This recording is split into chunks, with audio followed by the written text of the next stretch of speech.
Voilà, donc le gabarit est fixé. Là, le client veut 25 cm du bas et 25 cm du mur, donc très bien. Là, le gabarit est parfaitement de niveau.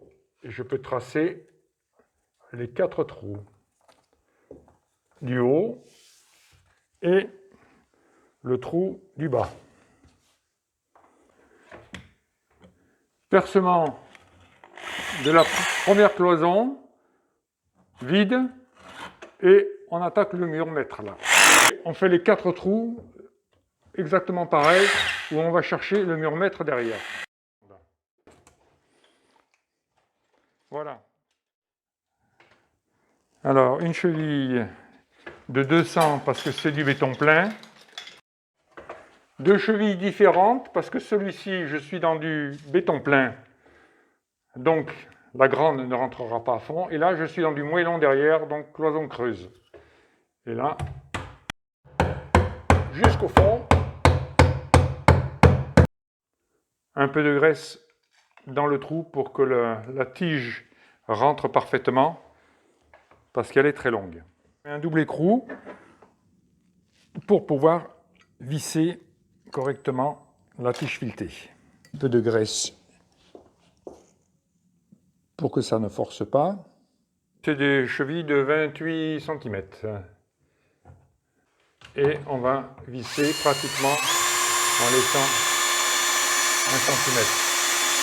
La cheville en laissant 3 cm en sortie mâle. Voilà, dans l'abricot rouge, on perce sans percussion au départ pour ne pas éclater l'abricot rouge. Que ce soit dans la cloison primaire ou même quand c'est dans la cloison secondaire. Ici, nous allons mettre dans la cloison d'abricot rouge une vis. On peut mettre une cheville chimique, on peut mettre toutes sortes de fixations, y compris une vis longue aussi.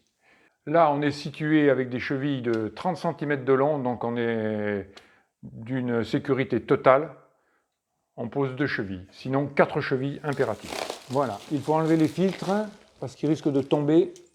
Ils sont juste aimantés lorsqu'on va faire le montage. Le radiateur dans le trou. Je mets la rondelle d'abord, l'écrou ensuite, et on scelle l'appareil. Voilà, avant de serrer définitivement, faire un contrôle au niveau.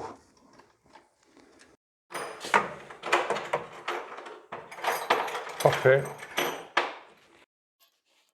Voilà, je choisis de façon à isoler totalement, puisque c'est une version au glacé, donc il faut que l'isolation soit parfaite. Bien situer le départ et le retour, donc dans ce cas de figure, le retour est en bas et le départ d'eau est en haut. Ce sont des flexibles extensibles. Ils font 200 mm, ils peuvent s'étendre jusqu'à 400 mm. Donc là, dans ce cas de figure, il faut le rallonger un peu.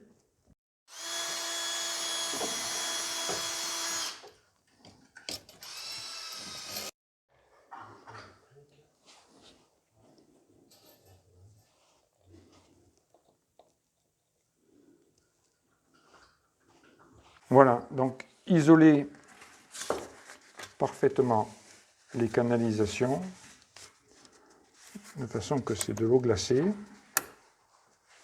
Sortie en 16, alimentation en 16 des condensats.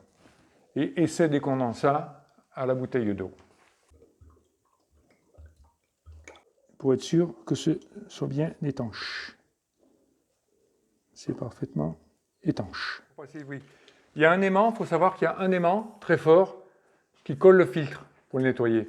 Parce que si vous le mettez de ce côté, le filtre il va tomber quand vous allez le mettre. Donc là, le filtre automatiquement, voilà, il est aimanté par un aimant. Vous le voyez, le carré là? Voilà, récupérer les 3 vis. Emboîter la charnière du bas.